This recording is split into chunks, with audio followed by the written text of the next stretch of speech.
저널링의 핵심은 나를 관찰해서 객관화시키고 그리고 확장하여서 나에 대한 정의를 스스로 내리는 것입니다. 그러려면 꾸준히 관찰하고 써야 하죠. 꾸준히 관찰하고 쓰려면 이 활동이 부담스럽지 않아야 합니다. 그래서 저는 형식이 복잡한 다이어리나 블랙저널을 그렇게 좋아하진 않아요. 그래서 제가 만들어낸 저만의 방식은 한 줄로 요약하면 이렇게 표현할 수 있어요. 평일에는 줍고 주말에는 지어라.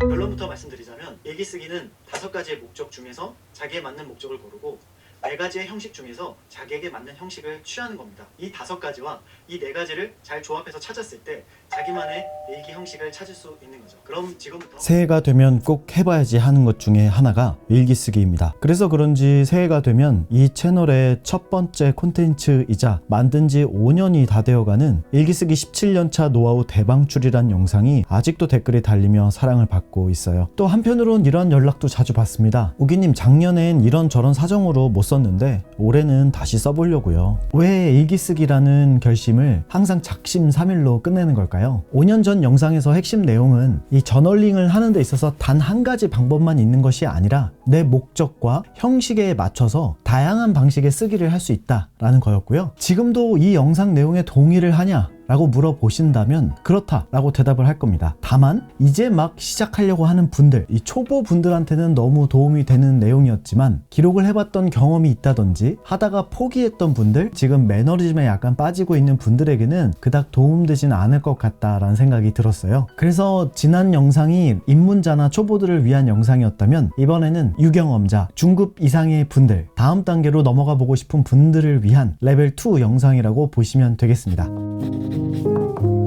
우리는 왜 쓰는 걸까요? 왜 써야만 할까요? 내 생각과 감정을 마음껏 쏟아낼 대나무 숲이 필요하기도 하고 내 꿈과 목표의 해상도를 높이는 작업, 나를 객관적으로 바라보기 위한 관찰, 무언가를 창작하기 위한 아이디어나 정보를 수집하거나 혹은 그저 노트와 펜이 좋아서 등 이유는 아주 다양합니다. 그러다가 이 채널을 시작하게 되고 인지과학이나 심리학, 인문학 등을 기웃거리기 시작하면서 깨달은 사실이 있습니다. 저널링이라는 것은 크게 4가지 단계를 거쳐서 스스로를 완성해 나가는 과정이다 라는 것이죠. 그 단계가 어떤 것들인지 한번 알아볼까요? 레벨 1, 자기 관찰. 마치 과학자처럼 변인 통제를 하면서 자기 자신을 관찰하는 겁니다. 소비 습관, 생활 방식, 생각, 감정, 사진, 취미 활동 등 자기만의 주제로 자기 자신을 관찰하는 거죠. 이 단계에서는 주제 선정이나 양식 같은 것들이 필수적입니다. 운동 일지라든지 가계부, 스크랩북, 감정일기부터 영감 수집을 하기 위한 나만의 SNS 계정을 사용하는 것까지 무엇이든 상관없죠. 다만 자기만의 주제 한 가지를 정해서 관찰하는 것이 매우 중요하다는 것입니다. 레벨 2,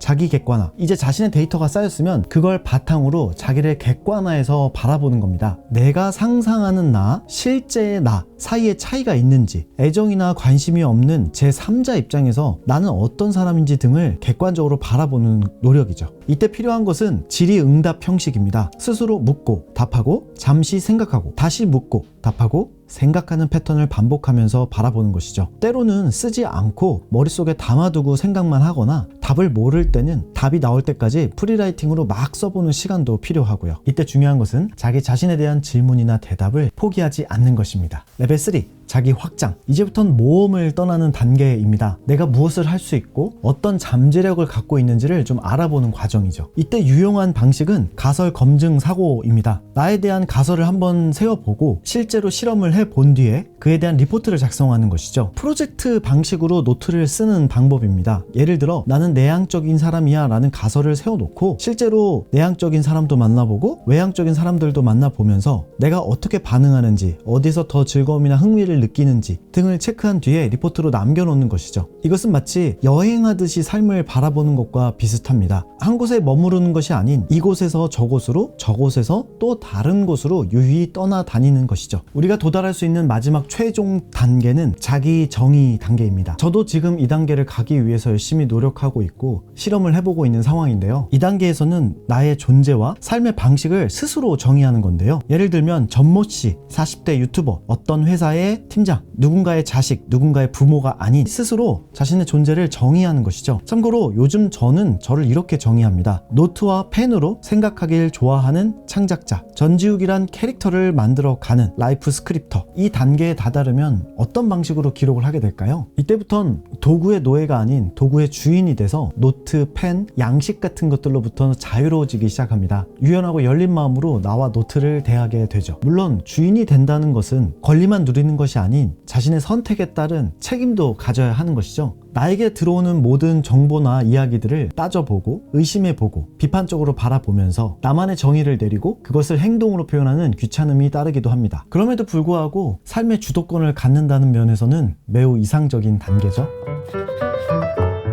5년 전 영상으로부터 업데이트해야 될 가장 중요한 지점은 바로 쓰는 방법입니다. 한 줄로 요약하면 이렇게 표현할 수 있어요. 평일에는 줍고 주말에는 지어라. 앞서 말했다시피 저널링의 핵심은 나를 관찰해서 객관화시키고 그리고 확장하여서 나에 대한 정의를 스스로 내리는 것입니다. 그러려면 꾸준히 관찰하고 써야 하죠. 꾸준히 관찰하고 쓰려면 이 활동이 부담스럽지 않아야 합니다. 그래서 저는 형식이 복잡한 다이어리나 블랙 저널을 그렇게 좋아하진 않아요. 그래서 제가 만들어낸 저만의 방식은 평일은 줍고 주말은 짓는다 입니다. 이 바쁜 평일에는 단어나 짧은 단문으로 그날 있었던 경험이나 생각, 내가 잊으면 안 된다 생각했던 것들을 요약해 놓는 방식으로 아주 짧게 적습니다. 그리고 그것들을 가지고 주말에 비로소 한 주를 돌아보면서 생각하는 방식이죠. 여기서 짧게 쓰라는 의미는 내가 주말이 되어서 다시 평일을 바라볼 때 그날 이런 일들이 있었지? 맞아 하면서 기억이 날 정도만 써주시면 되고요. 그게 단어 5, 6개여도 상관없고 한 줄의 문장이어도 상관없습니다. 제가 유튜브 채널에서는 본격적으로 소개하지는 않았지만 사실 주간 회고 프로그램을 약 1년 넘게 운영하면서 이 방식을 시도해봤고 저뿐만 아니라 거기에 참여했던 수많은 분들도 많은 이로움을 얻었습니다. 중요한 것은 그날 있었던 일들을 아주 짧게 요약해서 적어보는 연습, 그리고 주말에는 그걸 줄글로 길게 풀어서 써보는 연습이죠. 그래서 요약 압축해보는 연습과 확장하고 사고하는 연습 두 가지를 다 해보는 겁니다. 이렇게 쓰는 방식은 제가 지금까지 시도해본 여러 가지 방법 중에 가장 경제적이고 효율적이면서도 생산력이 극도로 높았던 방법이었어요.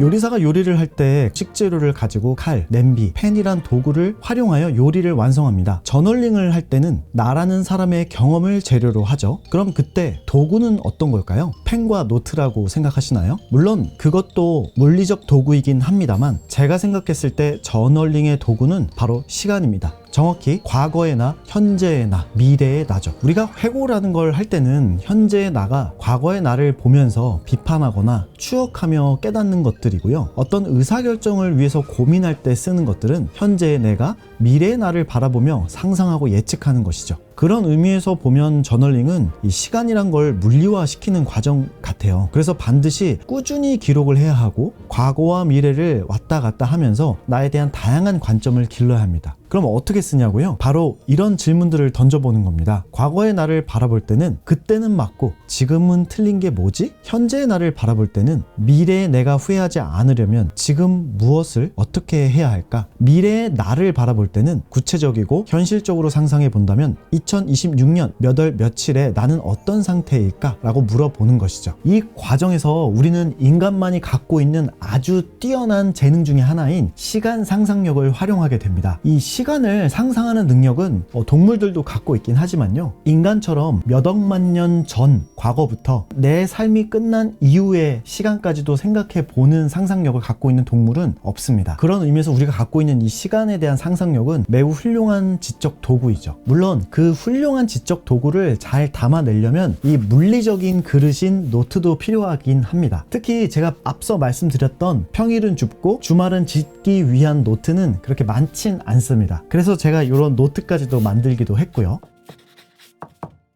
오늘 영상은 어떠셨나요? 지난 5년간 제가 영상을 만들고 책을 쓰고 강연을 하고 주간 회고라는 프로그램을 1년 넘게 진행하면서 느꼈던 것들, 이런 것들을 종합적으로 녹여서 한번 만들어 봤고요. 제가 얘기하는 이런 생각의 이론적인 바탕이나 조금 더 자세한 얘기를 듣고 싶은 분들은 제가 올린 강의 영상들이 있습니다. 그런 것들을 보시면 이 사람이 말하는 게 이런 의미구나를 더 세세하게 이해하실 수 있을 거예요. 여러분, 거창하지 않아도 좋습니다. 혹시 여러분께서 저널링을 하고 싶거나 해야 하는 이유가 있으신가요? 그리고 혹은 이미 잘 하고 계신 우리 선배님들 중에 이 포기하거나 작심삼일로 끝나는 분들에게 주고 싶은 꿀팁이나 노하우가 있다면 좀 댓글로 남겨주세요. 그럼 오늘도 여러분의 소중한 하루와 여러분의 기록 생활을 응원하겠습니다. 영상 시청해주셔서 감사합니다.